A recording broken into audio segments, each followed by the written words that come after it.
for coming out, and I'm going to have to make this fairly quick. This presentation takes a little longer, so please bear with me. I'm going to go fairly quickly.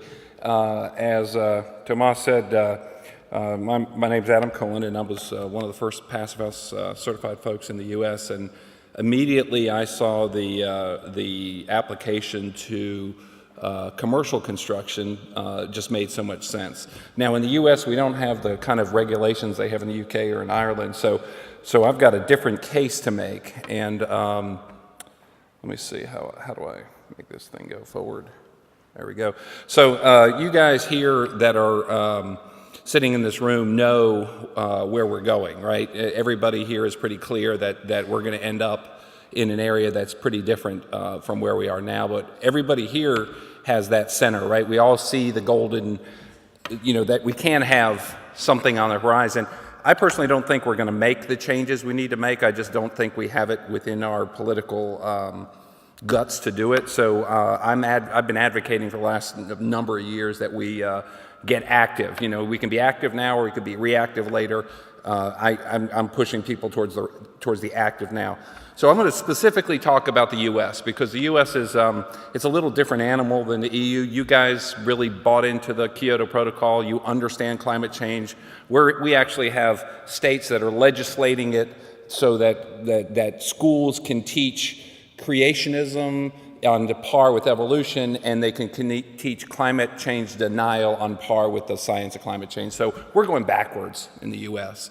So in the U.S., we've got three roads to adoption for high-performance buildings. One is national legislation, and if you know anything about the U.S., you know our national government is broken and with no sign of getting fixed, so that's not going to happen. The next way we have is the typical process, code adoptions by our individual states, much like you guys do here with the EU and the countries. The only difference is that our codes are private enterprises. But what ends up happening, we have an International Code Council. They create a code, and we're about 3 years behind. So right now, it's 2012. We're operating under the 2009 code. The 2012 code is already written. That'll come out in 2015. And the code for 2015 will be adopted in 2018, and then we're not scheduled to meet passive house levels of energy efficiency in the international code documents until 2018, which will be adopted probably sometime in the 2020s by the different states. But the problem is, just like the fellow was saying here about watering down the EU directive, we have the same problem in the states, that we get this nice code with all these great ideas. A few lobbyists get into the states, we get this watered down standard, and all of a sudden an R19 wall is fine by prescriptive right, whether it's an R19 wall that is a wood stud wall and performs at R17, or whether it's an R19 wall at a metal stud wall that performs at an R9. So, it's pretty fake stuff. So what we end up with is that's not going to work either, really, to get us to the rigorous levels of passive house. So we're really left with one other thing, and that's market adoption, and that's really the method that I've been looking at. And that quote by Wolfgang Feist is really true. There's a way to get there, and there's a way to get there quickly, and that's what I've been pursuing for the last few years. Now, I wanted to talk just very briefly, one slide here on residential construction. This is a house, Tomas showed it earlier. We've been working for 3 years on a residential system, and we're able to now deliver our residential passive house projects at cost parity with standard construction. What does that mean? That means most American families pay a mortgage, and on that same monthly date, they also pay their electric bill. And so we're able to just move money from the column, the electric bill column, and put it into the mortgage column. And before you know it, they're faced with, do they want to play with electrons or do they want to pay for equity? So it becomes really a simple choice there, and it becomes a no-brainer for them. Now, I must say that for our firm, we're really a different animal, and the reason we've had so much success, I've found out now that I've started doing some consulting around the states on other projects, that the reason we've had so much success is we deliver a complete package, integrated delivery. We're architects, and we're builders, we're passive house consultants, well, actually, I'm all that, but right now in our firm, but we're hiring. We're finally getting to where we can hire more people in the firm. But By being able to, as Tomas says, control all the levers, I can make quick changes, make things most affordable, make things happen. And so our delivery method is really what's allowed us to move forward quicker than other folks. In the United States, this is the problem. Everybody thinks about the idea of the break-even point, and we think so short-term in the U.S. that if we tell somebody it's going to be 7 or 8 years to break even, they say no. So I forget about that. I find that that's a trap to talk about numbers of break-evens. So I talk about return on investment. That's where I start going in commercial construction. Most of my colleagues in commercial construction understand it. They understand if they put in $100 and they get $10 back on that every year. That's not a bad return. So the business folks that I'm dealing with, that's what we have to do, is demonstrate that return on investment, and that's what I've been focused on. So not only do I do construction and design and et cetera, I also do developments and own some commercial developments. So that's easy. So here's what I think is the potential to really change one sector of the construction industry in the U.S. This is Hickory Hall. This is a modular wooden construction dormitory being built at a local Virginia college that we're doing. In 2010, they completed Elm Hall on the same quad, delivered with modular construction, brick veneer. That's a typical Virginia building, ugly colonial building. I mean, it's just what they look like, unfortunately.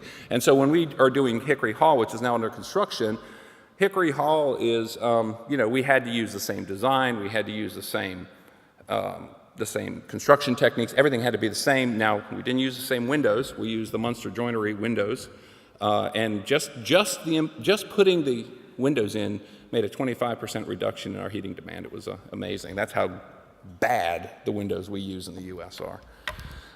So just some quick facts about the comparison. Hickory Hall and Elm Hall, we have the proverbial twin study, right? Because you always have the predicted energy usage and the real energy usage, yada, yada, yada. Well, here I have 2 dorms on the same quad built within a couple years of each other, one built to standard construction and one built to passive house.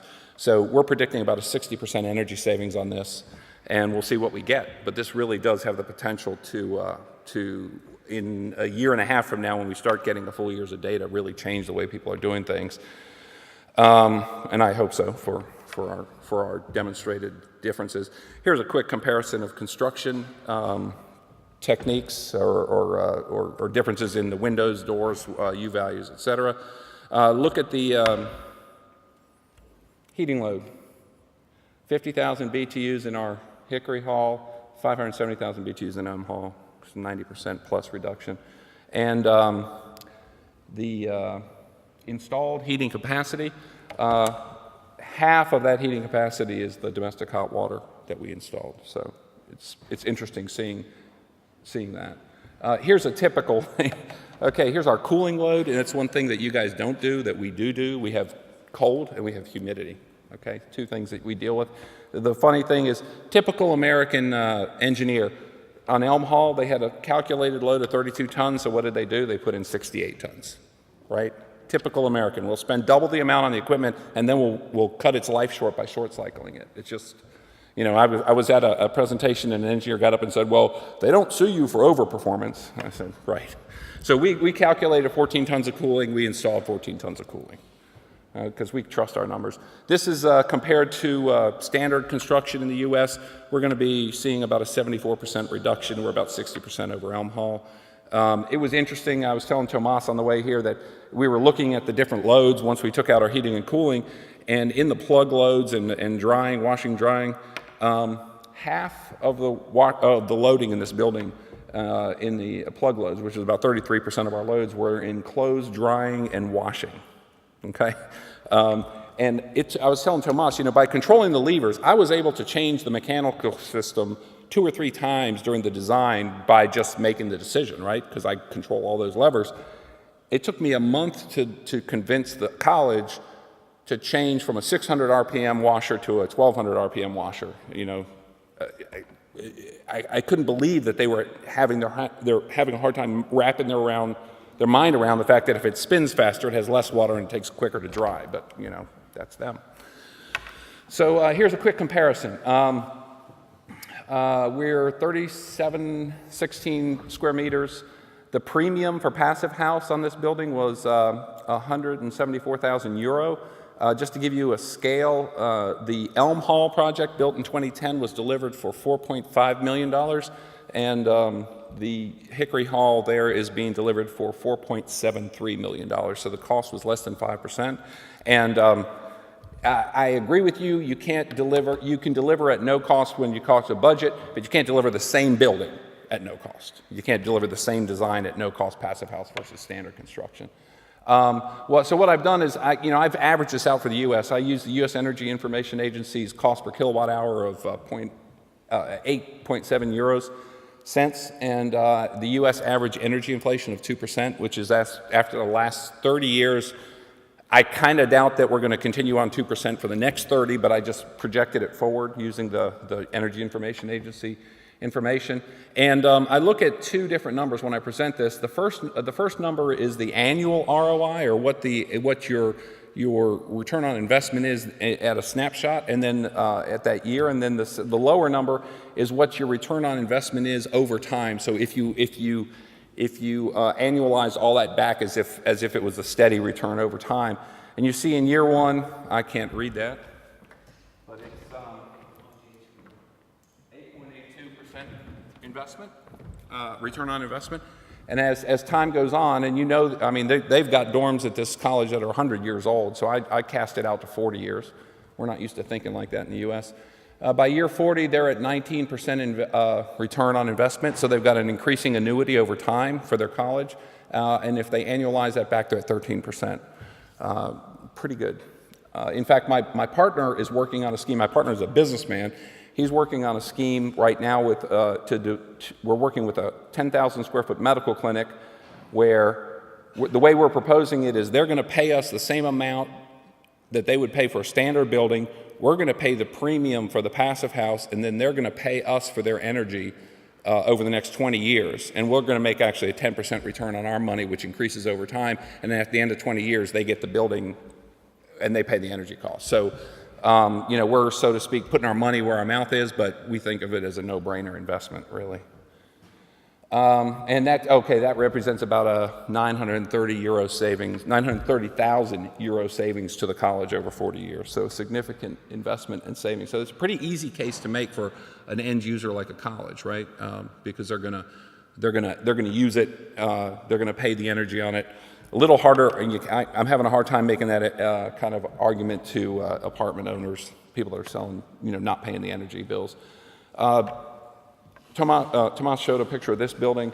This is the first student center in the U.S. This is a Hillel building in Virginia Tech University. It's 744 square meters. The Passive House premium was 94,000 euro. Using the same energy metrics, you can see that the initial return on investment, what is it, Tomas? I can't see. 10%, year one. Not too shabby, right?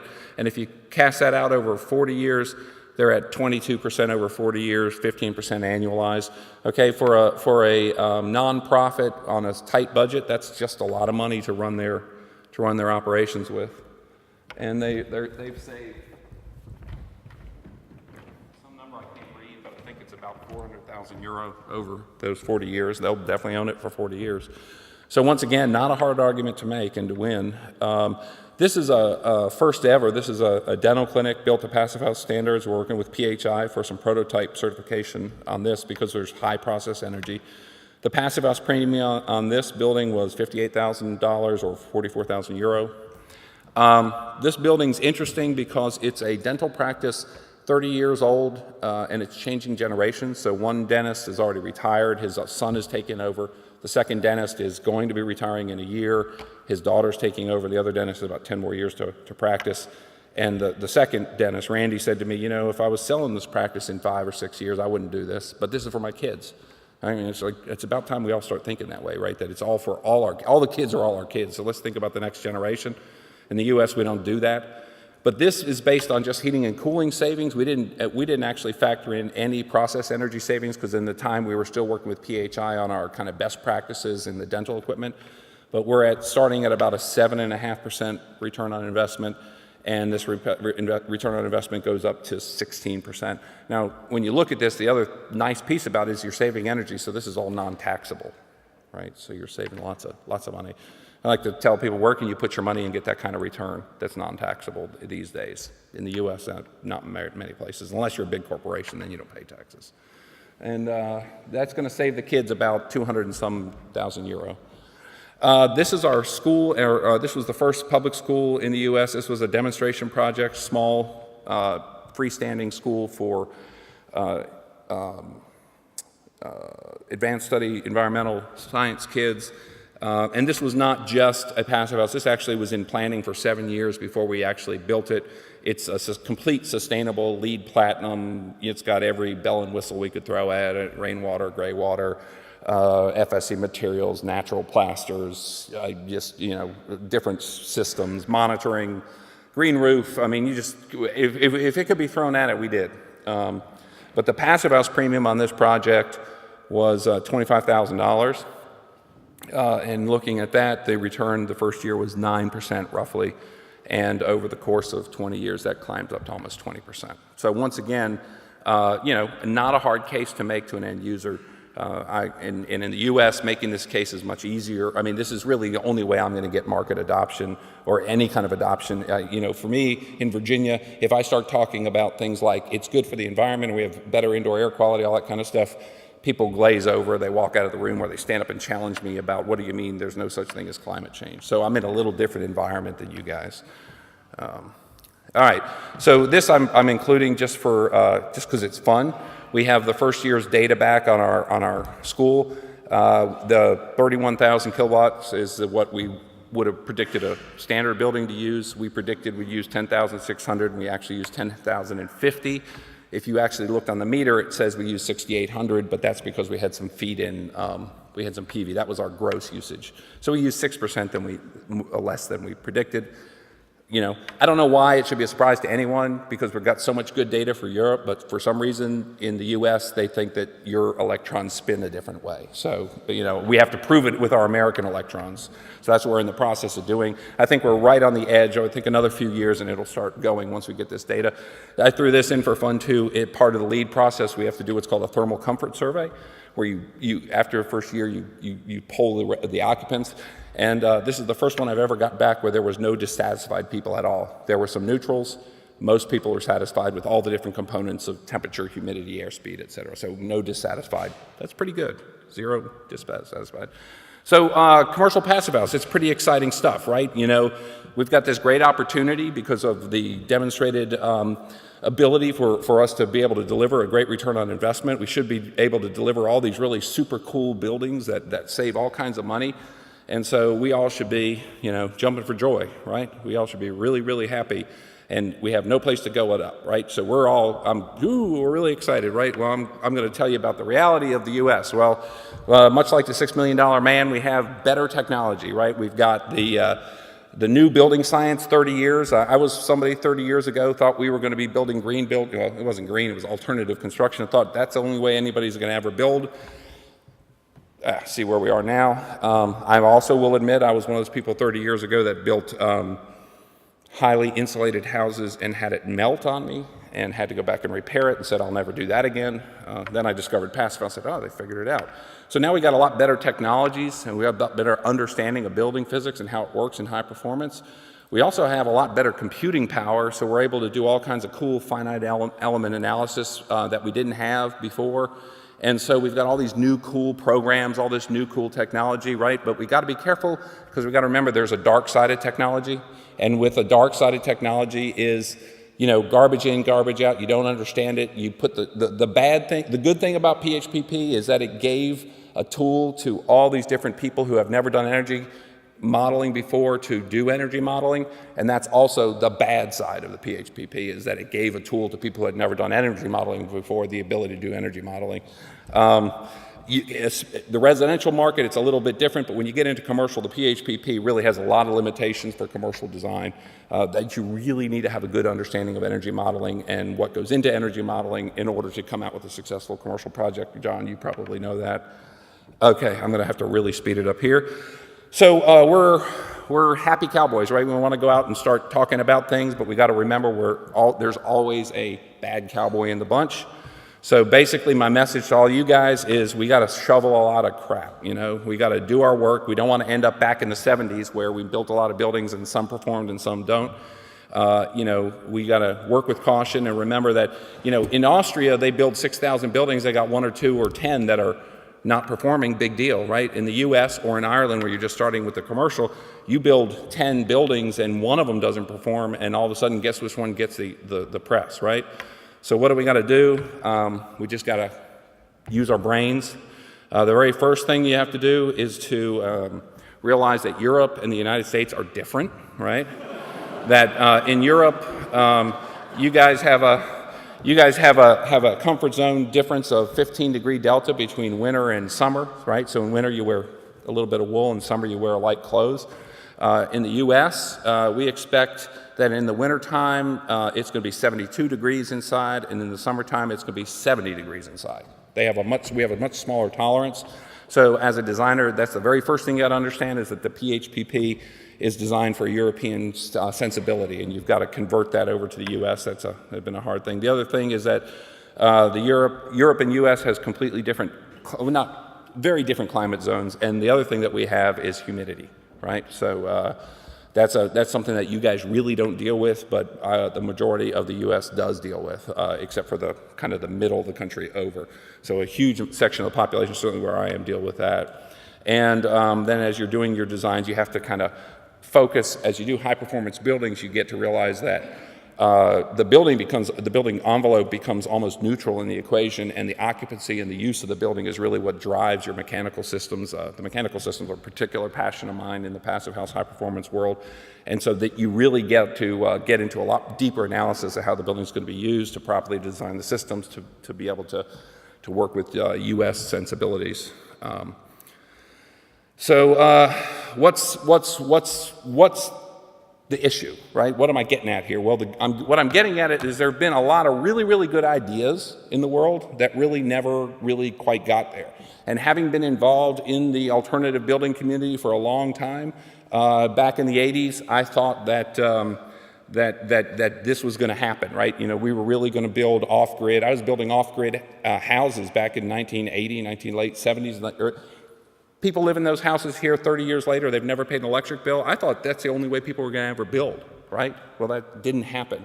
And just like all these great ideas here that never happened, you know, you got to understand reality, and you got to, you know, kind of the way I've been dealing with the high performance stuff is I underpromise, I overdeliver, right? So as a designer, I think it's really important, because this high performance stuff is really cool, but you got to get it right, especially when you're beginning and you're on the edge of it.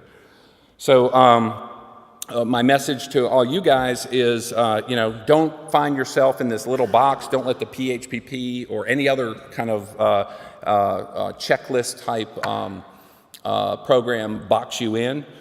When you're thinking about passive house or you're thinking about high performance, you want to be as creative as you possibly can. Referring back to that quote from Wolfgang, you know, energy efficiency is only limited by creativity and intelligence, not by budget. I think that's the thing that John was getting at, and that's what I want to say here. The other thing I want to please leave you with is to please be meticulous in what you do. Make sure that you reach out to your colleagues that are doing this, get the best expertise you can to be able to deliver a building that will perform, because one or two bad projects and it really sours the taste for high performance, and we really don't want that in the US or Ireland or the UK. I mean, every place where we're just kind of beginning. And, you know, I've found that the passive house community to be very open, really, really smart people that really want to do a good job and are not that concerned about making money. So, you know, working together collegially really helps. So, all right, I got through it. Thanks.